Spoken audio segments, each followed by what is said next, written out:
जन्म और मृत्यु एक शाश्वत सत्य है। जिसने जन्म लिया है उसका अंत निश्चित है और जिसका अंत हुआ है उस आत्मा का इस धरती पर पुनः जन्म भी होना तय है। सनातन संस्कृति में जन्म और मृत्यु को लेकर बहुत सी मान्यताएं हैं।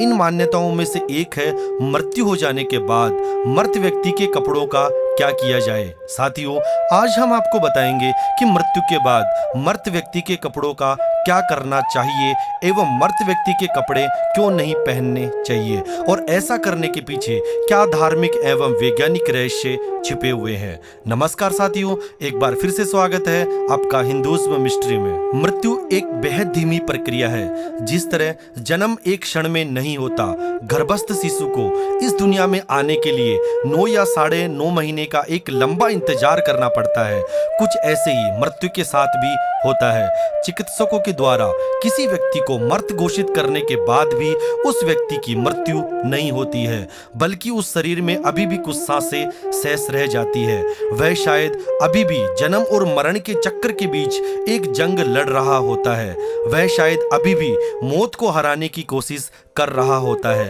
लेकिन जब शरीर में से प्राण, अपान, व्यान और उदान निकल जाते हैं तब वह जीवन की इस जंग में हार जाता है। जब एक बार आत्मा शरीर को त्याग देती है तब परिवार के लोगों को उस शरीर से जुड़े वस्त्रों और अन्य नजदीकी चीजों को या तो जला देना चाहिए या फिर उन्हें दान दे देना चाहिए। उनका उपयोग बिल्कुल नहीं करना चाहिए, क्योंकि यह आत्मा को कभी मुक्ति नहीं होने देती।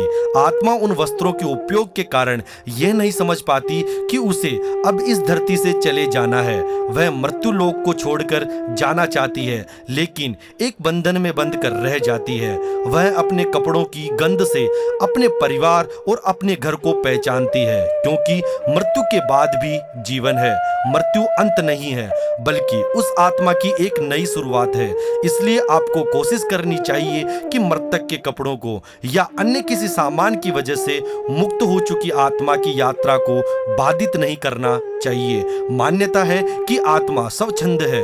जीवन त्यागने के बाद शायद वह एक नए शरीर की तलाश में जुटने जा रही होती है, इसलिए उसे रोके नहीं, आगे बढ़ने दे, एक नया आगाज करने दे। इसी वजह से मृतक से संबंधित वस्तुओं के प्रयोग से बचना चाहिए। साथियों, आपने देखा होगा कि जब किसी योगी को अपनी मृत्यु का अंदेशा लग जाता है तब वह अपनी पूरी कुटिया को ही जलाकर भस्म कर देता है, क्योंकि वह ये नहीं चाहता कि उसके शरीर का एक भी अंश या उसके द्वारा प्रयोग की हुई कोई भी वस्तु वहां मौजूद रहे, क्योंकि अगर ऐसा हुआ तो वह कभी जीवन मरण के चक्र से मुक्त नहीं हो पाएगा।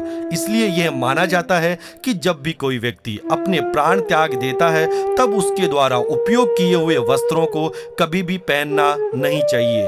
शरीर त्यागने के बाद वह आत्मा केवल एक ऊर्जा बनकर रहती है, जो सकारात्मक भी हो सकती है और नकारात्मक भी। उस आत्मा की नकारात्मक ऊर्जा से मुक्ति पाने के लिए उससे जुड़ी वस्तुओं को किसी गरीब या ऐसाई को दान देना ही एक बेहतर विकल्प है। वैज्ञानिक दृष्टिकोण से देखें तो शरीर के सबसे नजदीक कपड़े होते हैं जो मृत व्यक्ति पहनता था। मृत व्यक्ति के कपड़ों के जरिए कई सालों बाद भी उसका डीएनए लिया जा सकता है और डीएनए से उसका क्लोन बनाया जा सकता है। इस कारण से ही योगी लोग मृत्यु से पहले अपनी सारी चीजें जला देते हैं, ताकि इस धरती पर उनसे जुड़ी हुई कोई भी वस्तु ना रहे। हालांकि इस बाबत एक अन्य विचारधारा भी है जो कुछ हद तक आपको व्यवहारिक लग सकती है।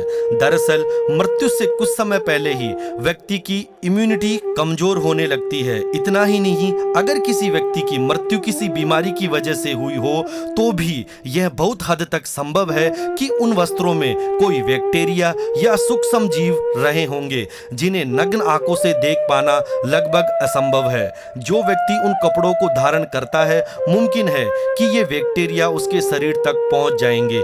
इसलिए काफी हद तक सही यही है कि मृतक के कपड़ों का पुनः प्रयोग ना किया जाए। ज्योतिष शास्त्र के अनुसार मृतक के कपड़े हमेशा दान कर देने चाहिए। इसके पीछे का मनोवैज्ञानिक मत है कि मृतक के कपड़ों को हर समय देखने से उसके आसपास होने का एहसास होता है। साथ ही उससे जुड़ी यादें कई बार लोगों को अवसाद का भी शिकार बना देती है, जो मानसिक रूप से कमजोर कर सकती है। इसलिए अपने आप को जीवन की गति के साथ आगे बढ़ने के लिए यह आवश्यक है कि मृतक के कपड़ों को दान कर दें। मित्रों, सोचने वाली बात यह है कि सनातन धर्म पद्धति में हजारों साल पहले से ही ऐसे विधान बना दिए जिनको निभाने से मानव जीवन को आध्यात्मिक एवं वैज्ञानिक तौर पर सरल एवं सुगम बनाया जा सके। साथियों, आशा करते हैं कि हमारे द्वारा दी गई जानकारी से आप सहमत होंगे।